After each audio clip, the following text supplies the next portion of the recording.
Welcome to This Explainer. Today we're exploring a deeply human experience, one that's literally playing out in hospitals all over the globe this very second. The hardest part of surgery?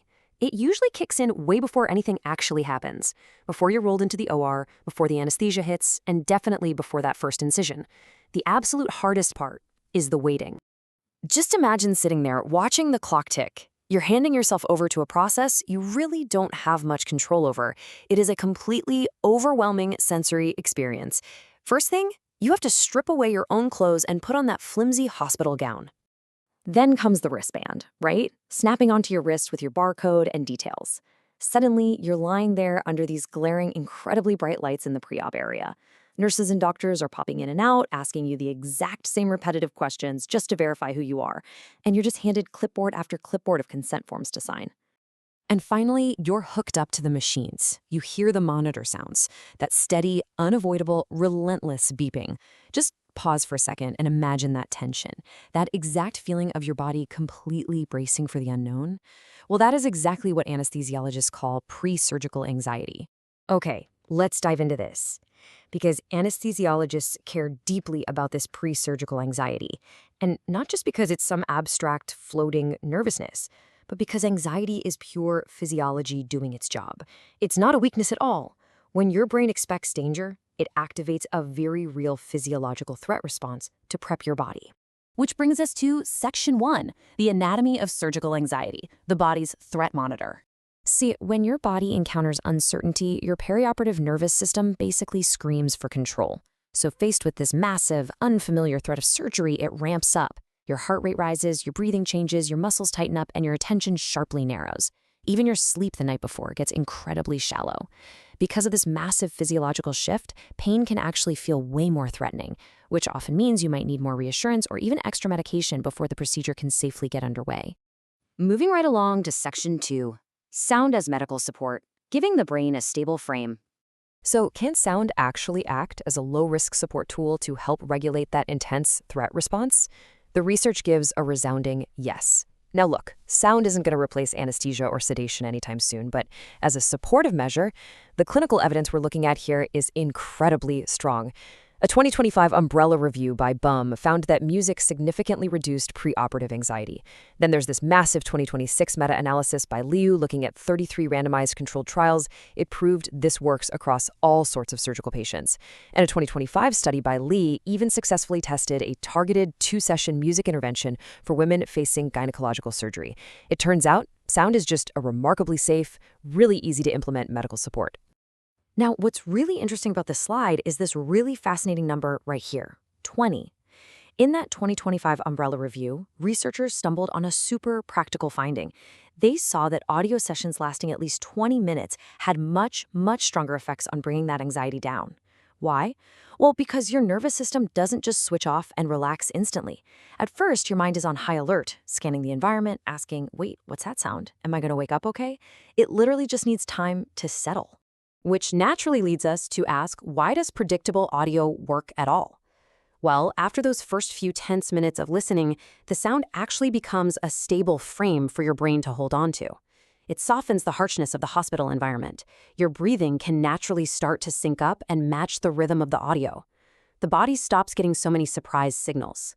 And honestly, most importantly, it gives the patient one small, distinct choice in an environment where pretty much all of their choices have been taken away. Let's look at Section 3, how ASMR fits in, overlapping the nervous system. It is absolutely crucial that we set some clear boundaries here to protect medical integrity. Music therapy, on the left, is a clinical practice. It's delivered by highly trained professionals aiming for specific clinical goals. On the right, we have ASMR, or Autonomous Sensory Meridian Response, which is a sensory relaxation response. It's triggered by soft voices, gentle sounds, slow movements, and personal attention. So to be clear, ASMR is not clinical music therapy. But as a supportive intervention, it beautifully overlaps in the nervous system because it offers predictability, emotional safety, and this really calm social tone. And the science backing up that overlap? It's fascinating. A 2018 study by Poerio and colleagues in PLOS found that for people who actually experience ASMR, also known as ASMR responders, watching and listening to ASMR content actually reduced their heart rate and improved relaxation. So this proves that through predictable and emotionally safe audio, the body can successfully shift itself into a much more relaxed state. So what exactly makes an audio track truly safe for the pre-op waiting room? Well, first off, it shouldn't be dramatic or theatrical. It needs a very steady voice, slow pacing, and some simple breathing cues. It should offer gentle reminders that you're safe, that your care team is right there, and that you can absolutely ask questions. But here is what it absolutely must not do. No medical roleplay, like no pretending to be the surgeon, and absolutely no dangerous misinformation claiming the audio is going to stop your pain or replace your meds. It's simply about calm preparation. All of this taps into a deeply powerful psychological concept, the ritual. A ritual is basically just a predictable sequence that tells the body exactly what's coming next. Right before surgery, a ritual gives that terrifying waiting period a distinct shape. It brings the threat level down by injecting a little certainty. For some folks, their ritual is a prayer. For others, it might be listening to a specific song or maybe a soft-spoken ASMR breathing guide. Good sound support never tries to force calm onto a patient. It simply offers a ritual to help them find it themselves.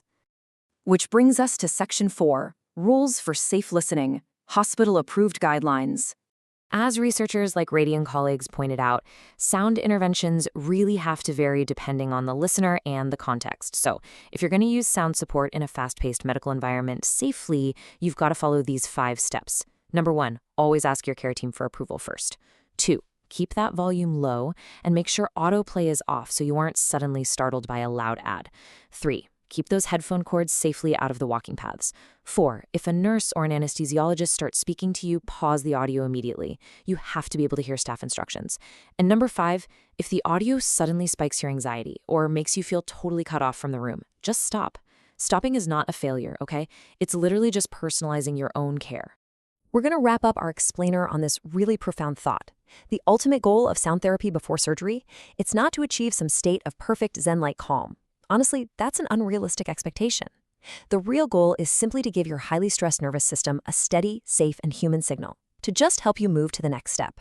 Sometimes that support is a reassuring doctor or holding a loved one's hand. And sometimes it's a curated sound ritual that helps your body remember, this is scary, but I am being cared for. So I'll leave you with this to chew on.